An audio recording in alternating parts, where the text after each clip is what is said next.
virtual brain link cable will now be connected. This will hurt much more than it did in training. Be strong. Systems all green. Beginning SAS cable connection.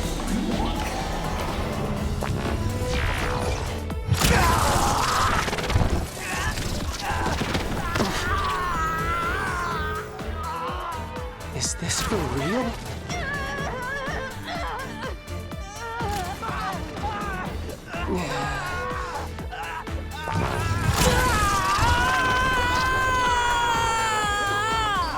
Yeah, I'm not doing that.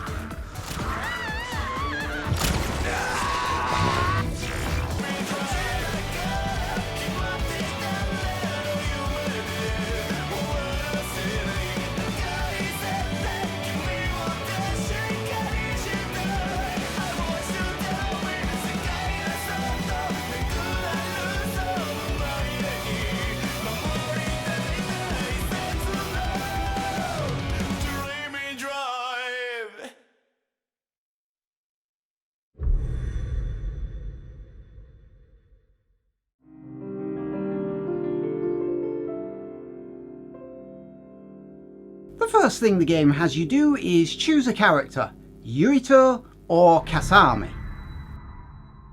No going in that once you've chosen a character you're stuck with them for the duration, no swapping in mid-story here. Which could be a good thing or a bad thing, I'm kind of on the fence about it. Both of them have unique experiences, but they do affect each other, and that can be a problem sometimes, but I'm getting ahead of myself. Both Yurito and Kasami are new recruits to the OSF, the Other Suppression Force. The enemies are called Others. It's Japanese, go with it. Your job is to go where you're told and kill all the monsters. Sounds straightforward. Don't worry, it's not. Both lead characters have broadly the same combat setup: normal and backstep attack, jump, dodge.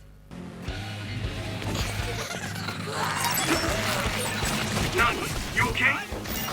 The attacks are working. Maybe I can win. You'd better win.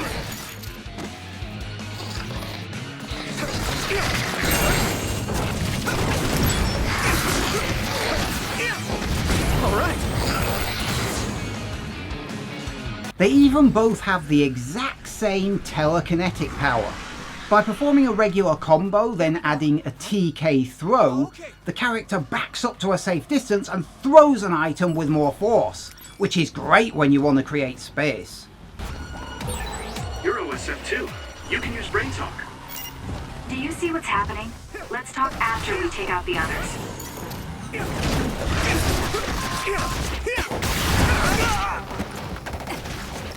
This is nothing.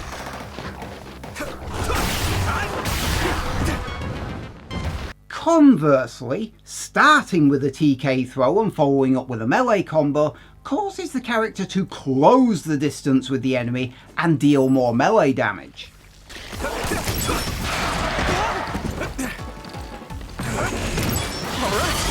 Let's keep this up. Alright. Here we go. We did it. Seesawing between these attacks is vital, knowing when to use your melee attack and when to use your TK attack and when to chain them together and in which order.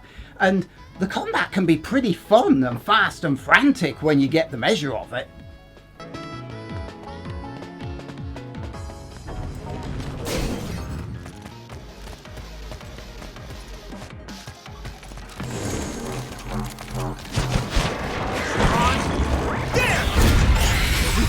All right.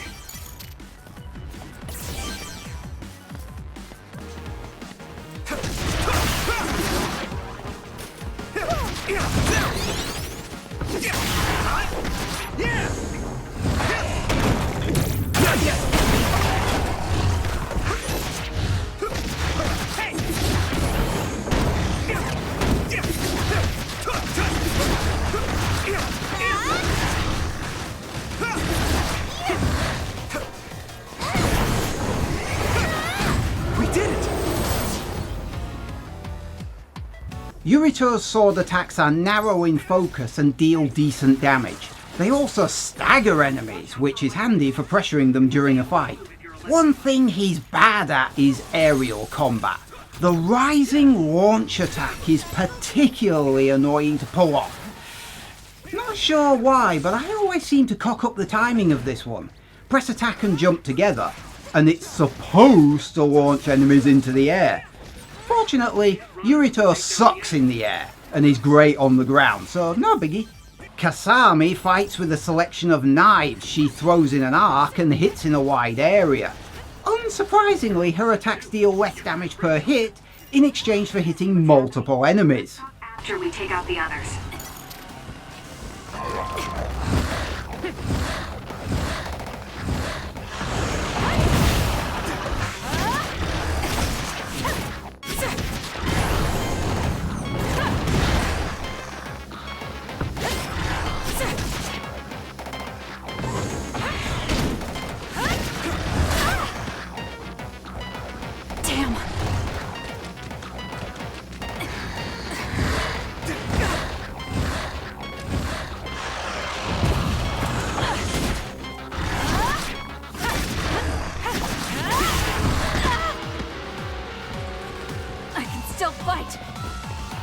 And here is where I start to have big problems. While Yurito can afford to charge headfirst into a fight, Kasami has to take a death by 1,000 cuts approach. Kasami excels in the air, performing longer aerial combos, plus being able to dodge mid-air more often, and using that to extend your aerial combos further, all while staying off the ground. When done right, it's a deadly ballet of razor blades. You dropped something rare.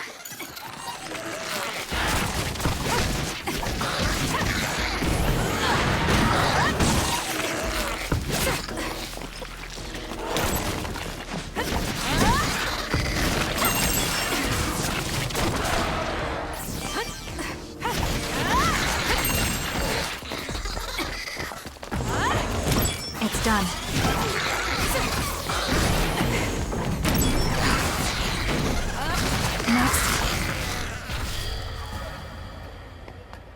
At least you can after a while. You have to unlock most of her aerial moves first, and until you get them, she's a bit of a pain. Even afterwards, she's a bit of a pain.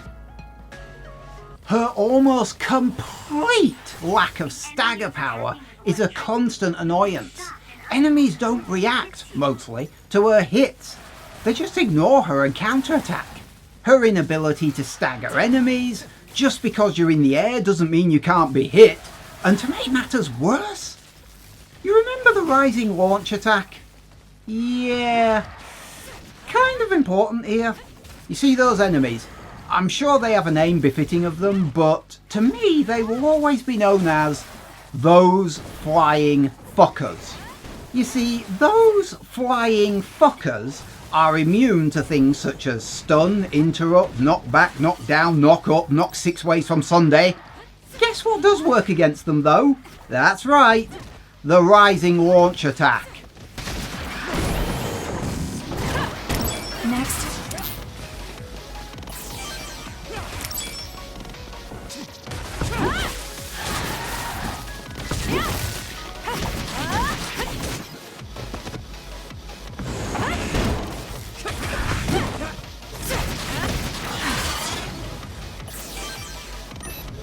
The most awkward to pull off move in the whole game, that's a part of your basic moveset at least, is the only thing that works on them. It's the only thing that knocks them out of the air or does anything. And if this was a late game enemy, I might go, yeah, okay, increasing difficulty, I'll let it go. This enemy appears after only an hour in the game.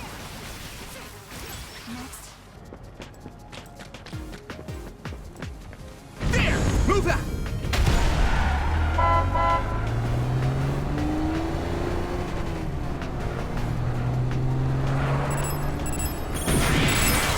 All right.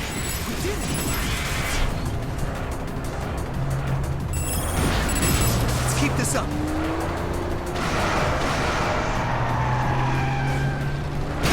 We did it! Maybe I've grown.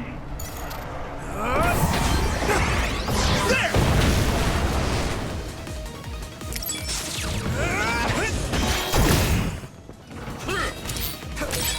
I hit the outer shell. I think I can break it if I focus my attacks.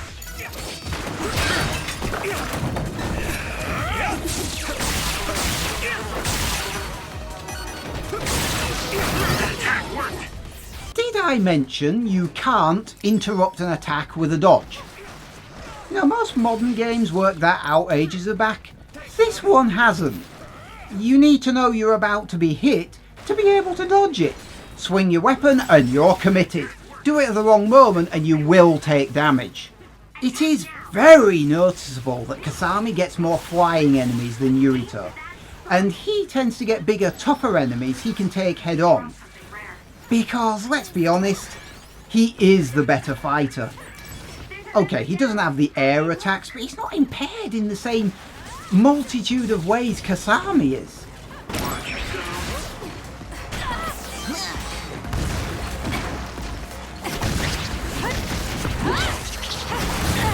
Not yet. Kasane, a platoon member is in danger. I'm not done yet. Some are close to their limit. I need your help. There's a member down. Please go support. I'm going to get burned if I don't do something. Kasane, you gotta get up. Which is why it's so galling when the game's story repeatedly tells you over and over and over again that Kasami is the better fighter, when she isn't.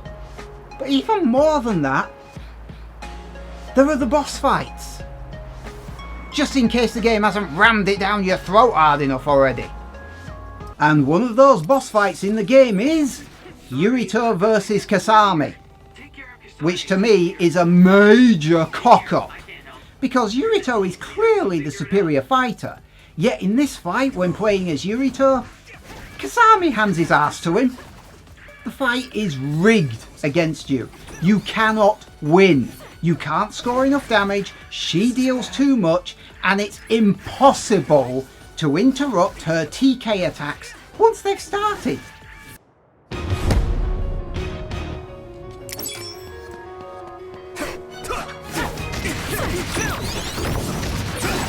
You promised me that you'd kill me?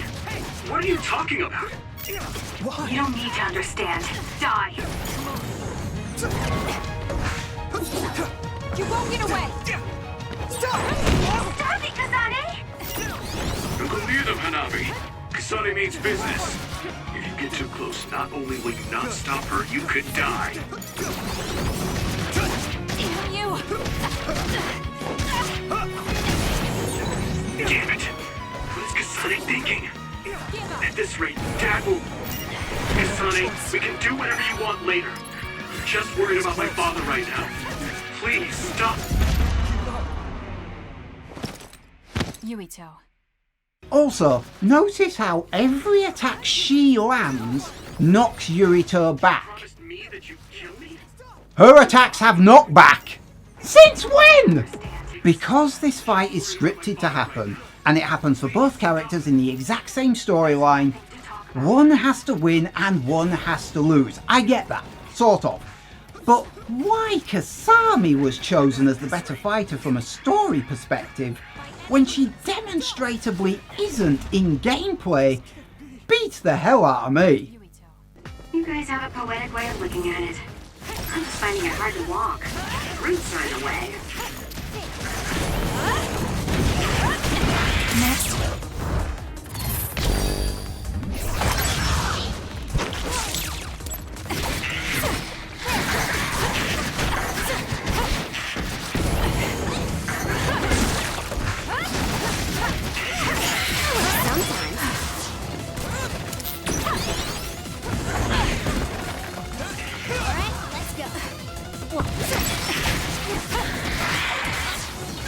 Can you handle it?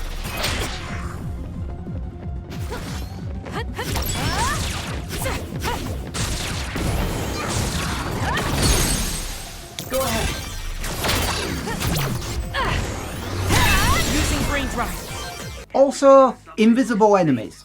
Try not to get turned around. Also, invisible enemies are impossible to stun while they are invisible. Yurito's team includes Tsugumi, who is a clairvoyant. Using clairvoyance as your special power reveals invisible enemies. Ah! Take that, you sneaky shitter!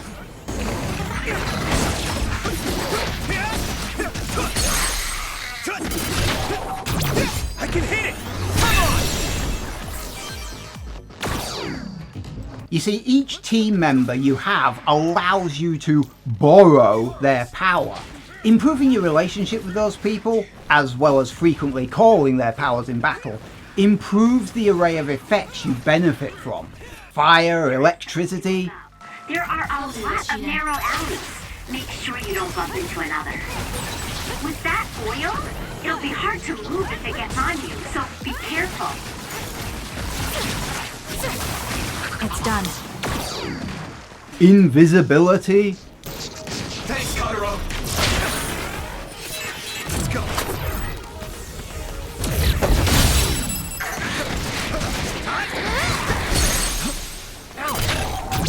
Yeah!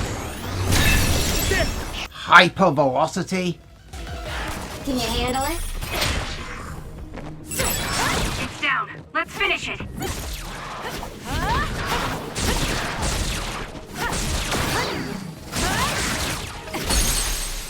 Both characters have a different pool of squad mates backing them up. Kasami's team only has a clairvoyant when it decides to let you have one, Use SAS to which find is out about where 3.5 hours in, for one mission, for about 15 minutes.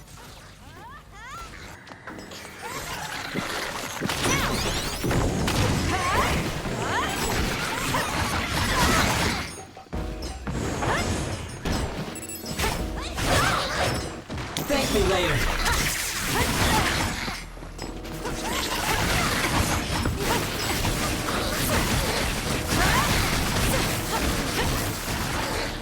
Did I mention these tossers were invisible? And that they're impossible to stun while invisible? And you need a clairvoyant to reveal them? And Kasami doesn't normally have a clairvoyant?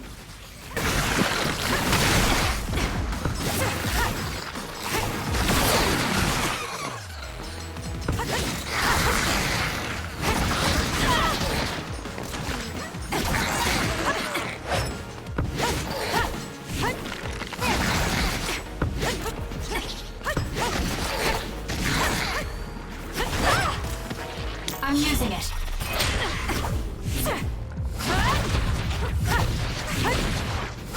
It's done. Seriously, everything about Kasami's game feels like it was intended to be as awkward and as bloody-minded as possible. The game's combat is energetic and fast-paced, and it can be a blast when the enemy's not being bastards to you. When you get into the flow, diving backwards and forwards, a well-placed dodge to the side, continuing the attack, even Yurito can be made to dance across the battlefield. Most fights involve no more than 2 or 3 decent enemies, possibly with a few smaller nuisances for good measure, so despite everything, fights are not usually that long or hard. It's just that they usually go really well or really badly. Excellent! Let's keep this up.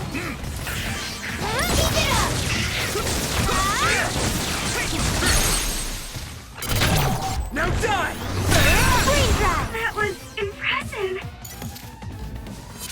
I don't normally talk about stories because I hate spoilers, but screw it. This game starts with the others descending from a cloud in the sky. And then there's an armed rebellion against the oppressive government who watches everybody with security cameras and controls them. And then a black hole appears in the sky and threatens to suck the planet through it. And it seems to me that every time one of these new major plot points is discovered, the old one just seems to be dropped like a sack of rotten spuds. This isn't the clever storytelling of 13 Sentinels, where you stumble across something small that flips your entire perspective on its head in a heartbeat, often with not a word said. This is the bloody-minded kind of storytelling, where you're simply waiting for some obstinate arsehole to explain things to you. Gemma? What are you talking about? You really don't know. Are you being serious? If so, come with me now and do not resist. No, I'm sure it wasn't a dream. It has to be real. That person gave me this ear cuff. That's not possible. There must be a misunderstanding. Maybe he suffers from delusions. I see. Then I don't think I can help you any further. We know that it's developed in Seiran. However, this is classified OSF information. I can't tell you any more than that. So many secrets. Yurito and Kasami's games do genuinely feel like they're the same difficulty. But I also feel like Yurito gets the bigger, tougher fights, and Kasami gets just more flying fuckers. It feels like they're the same difficulty, but Kasami feels like she has the easier enemies to deal with, but because she's more awkward, it feels like you're mostly struggling against her as well as the bad guys, and that's never a good thing in my book, when you have to start fighting your own character for control. Yurito has his little irritations, but not like Kasami. She has way more problems. I'd recommend you start with Yurito first though, because fewer irritations and you'll get used to the combat more readily with him. Treat her game as the slightly more awkward playthrough, the slightly, not necessarily harder, but just more awkward. I'm going to give Scarlet Nexus a 6 out of 10. I probably would have liked it more if I didn't find her game less frustrating. The story's alright. It's, as I say, no 13 Sentinels, but it's okay. It's okay. Hence the 6. It's not really a game I'd recommend though. The combat's fun, but not really a good enough reason for me to dive back into it after a while, I expect. Okay, that's it. That'll do for my review. What did you think? Leave a like or dislike down below. Have you played Scarlet Nexus? What do you think of it? Am I overreacting to Kasami? Am I making too big a deal out of how awkward? Is it just me? Is it just me? Am I doing something wrong? Leave a comment down below. And if you can't get enough of my dulcet tones, feel free to subscribe, ring the bell, because apparently that's something you have to do to get notifications. Or if you want to inflict my irritating voice on someone else, you can always share instead. See you next time.